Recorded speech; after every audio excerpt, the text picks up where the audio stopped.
Let's go, guys. We have another game. Finally, 2 new civilizations in one casted game. That's right. It's the first casted game of this one. And we're going to learn a lot about this because just like you, I'm pretty much very surprised about how the civilizations work. Nobody actually knows their full potential. We're about to discover it. And that's pretty much the fun part of this release of a DLC. Like, nobody exactly knows how to play them. Everyone is experimenting with a lot of things, and you know, you can see Numudan is actually building the house, and he realizes the Varangiar war camp is actually giving you extra population. So this is your house, pretty much. Welcome everybody. Let's present the players first before we do anything else. In the color green playing as the Macedonian Dynasty, it is Numudan against his opponent. In the color blue playing as the Tughlaq Dynasty, it is Nasu Creator. We have Nasu before. A very good player. Both players around 2k elo. Very good ones. And there's something that a lot of people are doing with the Tughlaq Dynasty is that they are sending their elephants to gather sheep. You can already say, like, you have extra 1, 2, 3, 4, 5, 6. Is it? Oh, Numudan managed to steal the 2 sheep here. Oh, nice. Very nice play. Well, it was 5 ships. Let's just imagine Numudan didn't steal the ships, and it will be extra 5 ships that you will get, not counting the scout. So it's definitely good. It's definitely something you can do with the dynasty. With this dynasty, you can just go ahead and just gather sheep around your base, and then just move to the resource you want to gather later. Well, Numudan, we have a couple of interesting buildings here. You have the Varangiar War Camp, which pretty much give you free units based on the number of units that have fallen into the battlefield. So, from what I understand this, like, you will need to lose 6 of these Adgate Matter. I don't know how to pronounce this.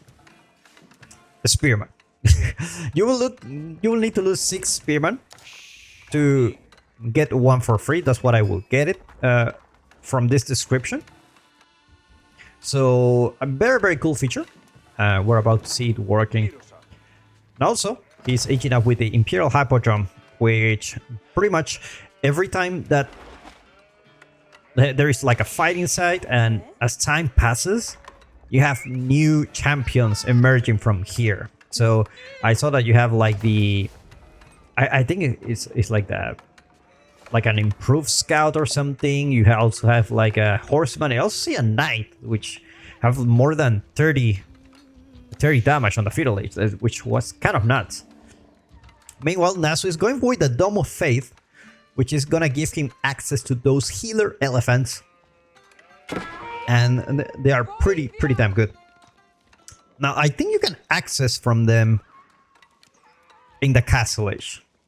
So it's still, the Tower of Victory is still viable because those elephants, raiders, the ones you get from the stable, they're really good with the extra attack speed. So we're about to see what people will go to.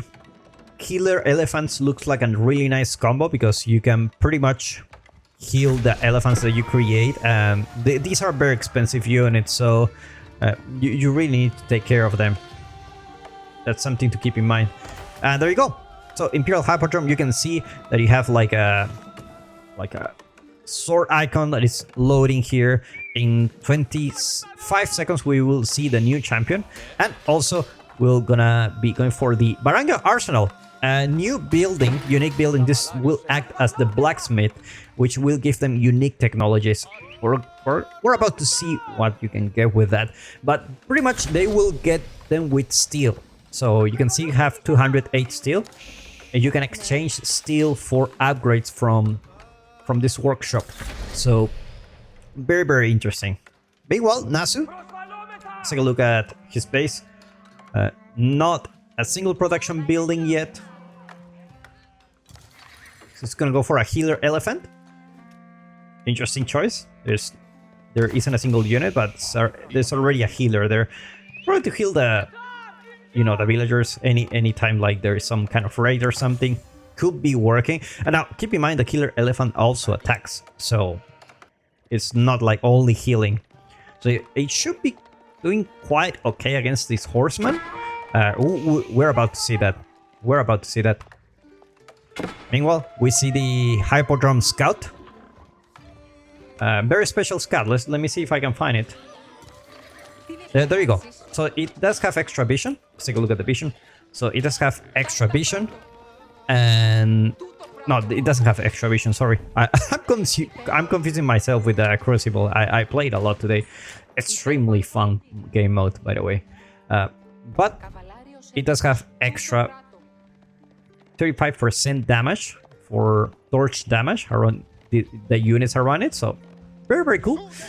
Very ballsy from Nasu going with the healer elephant just alone. It does have 15 damage, but well, it does have 450 damage. Let's just keep that in mind. They should be doing quite okay. And let's see if he actually can play. He decides not to attack at the moment. All right. He decides not to attack. He's gonna be pulling back for now, and he's waiting for the spearman actually. Now this healer elephant should be able to be healed by the other one, so he should be fine. Spearmen already arrived, so horsemen are gonna be pulling back for now. Deer, very well protected by this horseman. Amazing stuff. And we see the Baragian Arsenal. We're seeing the extra armor by 1. Just keep in mind, it's like... it's also health, so it costs 250. It does take a lot to get this. So these guys are getting pretty much like... you know, the steel from here. So let's take a look at what is going on here. There's a lot of things happening. From what I understand, like this influence, when you build this here next to the mining camp, you have the supports mining camps and town centers with passive silver generation, and the amount processed equals to 12% of the total amount of silver drop at that mine. So that's pretty much passive generation of silver, so you pretty much want to have these around your town centers. If you're mining gold next to your town center, or if you're mining gold, you need to have it next to it, so just keep that in mind. And we're gonna see archer range coming for Numudan, and the healer elephants are just gonna tank everything, and he's gonna force Numudan to pull back from the gold at the same time. Another raid happening here, actually. Interception of Nasu's units. Gonna be losing quite a few archers.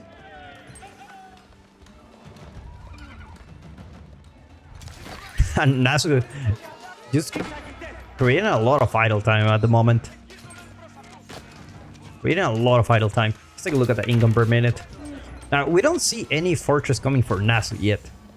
Like, these healers are just... they are doing work, but I think these healers may be going down. If these healers don't go down, I don't know what's wrong with this. These guys keep healing, and yeah, they don't do quite a lot of damage. So he's gonna be losing the 2 healers, unfortunately. They get surrounded, they cannot run away. Very, very nice play by Numudan. He will have to pull back for now. We're not gonna see the elephant riders for now. There you go, elephant riders coming. And no fortresses so far. No fortresses. So for those of you who don't know, the Tughlaq Dynasty can build fortresses which act as... they can act as different things. Like you can assign different types of governors, and different governor will give you different bonuses. And the bonus from... one of the popular bonuses is the farm bonus and the houses around it, which can give you a lot of food. You can upgrade those fortresses and you can position them strategically, obviously. So you cannot have access to keeps like any other civ, except the Japanese, but you can upgrade those fortresses. Eventually they can become very, very strong. So just keep that in mind. and they cost quite a bit of stone. So, oh, look at that. New champion. Ow, oh my god. What am I witnessing? 31 attack, 5 melee armor, 4 range armor. It pretty much beats John Dark at this point in the game at every stage. Like at every stage. Like you're gonna have level 3 John Dark. And I don't think even level 3 John Dark has that much damage. Jesus. This is that's something. That is something. I'm getting a nice shot from this. Oh my god. This is crazy. So, Hippodrome Readery, absolute unit for sure. Absolute unit. And there is no more champions so far. Apparently, this is the last one. You're gonna have like the champion horseman. You get the scout, you get the horseman, and then you get the knight, and that's it. And I don't know, like if that's the value of the landmark, doesn't look very nice. I think you can create them from here. Yeah, you can create them from here as well later on. Looks like Nasu is gonna go for it. Pretty much healer elephants and spearmen. I don't know if that's a wise choice to fight under the TC, but seems like it's working for him. I mean, obviously the TC may be possibly sniping those spearmen. Oh my god. I don't know if it's killing something, but it's definitely holding. And now the raider elephants arrive, and they're gonna be doing a little bit more DPS. Now remember, we have the Barangay Stronghold. We haven't talked about it yet. It's pretty much a production building where you can create any kind of infantry, and also in the castle you can create Readery, which is the knight for the Macedonian dynasty. So very cool. Very cool building. Looks like Nasu's gonna be losing a lot of elephants. That's very expensive, to be honest. Those elephants, they do cost a lot. Take a look at the cost of these elephants. We're talking about 240 resources each. And they are quite expensive, especially these ones. These ones are more than 300 resources, so you don't really want to lose them like that. You don't really want to lose them like that. Horseman, gonna be trying to find something. Nasu is not on the deer so far. It's on the berries. I remember this dynasty doesn't have any bonus for berries, unlike their brother with colors on the flag. And looks like Numudan feels very confident about himself. Wins a big fight. Gonna try to go to Castle Age. And just gonna use the cavalry to raid to keep his opponent very busy, instead of going to his base and try to catch him during the age-up. He'll force the opponent to stay in his base. Very nice tactic you can also apply. Like whenever you want to age-up and you have cavalry, just send the cavalry to the enemy base, and you will keep him busy, because you need to deal with them. Very nice snipe of that villager with those archers, and he's going up with the cistern of the first hill. It's actually a little bit different. So they spawn crossbows, and is it crossbows? Well, they do. Oh, sorry, this is not the horn tower. So cistern of the first hill. Let me read it for you. Church an ability for boosting the work rate of military and research building if used on a mining camp, lumber camp, or farm. Begin earning 160 gold, wood, or food over 60 seconds. So it's basically an economic building, obviously, and you have night charges that you can use. I think it should be recharging over time, I believe. Otherwise, I don't really get what's the point of this. But it's not gonna be the Golden Horn Tower. Meanwhile, Nasu is gonna go for the Tughlaq fort. Go first fort already there. You know, love with all these elephants going for resources. Feels very nice, very smooth. And there you go. You can see he uses a charge. Second charge. Okay. So... Huh? Oh, okay, there you go. Those are the charges. Oh, okay. So now they are... Oh my god. Yeah. So that's how it works. Like you put it on the mining camp. And did he put it somewhere else? I don't see it. I think he put it only on the mining camps. Yeah, it's just generating resources. And that's how you can generate more steel. Let's take a look at the blacksmith upgrade. Obviously, you have like this one that increase the damage of guards and damage of Daddy by 3, which is very, very good. So your knights have +3 damage. But obviously, you have like damage of cavalry, damage melee, range attack, defense, HP, pretty much everything here. And also health of buildings. So it's pretty much like almost like university upgrades. But they took a long time to get, but these are really, really nice. Looks like Nasu is gonna get caught off guard here. He was trying to go Castle Age. He won't be able to. Very, very nice timing by Numudan. He's gonna get extra range damage for those archers. Gonna be +2 so far. And he'll have the Amir Warrior. Look at this. So you have this governor upgrade. So you have like the recruits these powerful Amir Warriors. It's actually doing work. Or was doing work. There you go. It's actually being debuffed, but somehow. Elephants so far. They're cooking. Or are being cooked, I should say. Going out with the House of Learning, but the timing of Numudan was just really good. He just went right there. Look at that. Get those Ami warriors in the Feudal Age. They are insanely good. They are insanely good. What?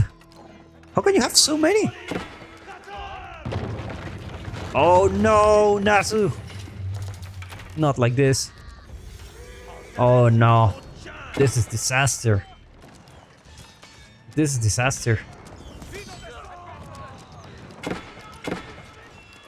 And let's have +1. He does have +1 range attack, but +2 range armor is already there for this cavalry. So Nasu is in a really rough spot, unfortunately. He's stuck in the Feudal Age. He doesn't have any unit. Has 26 idle workers. Have a second fortress here. Doesn't have a governor yet. Pretty much like my hometown.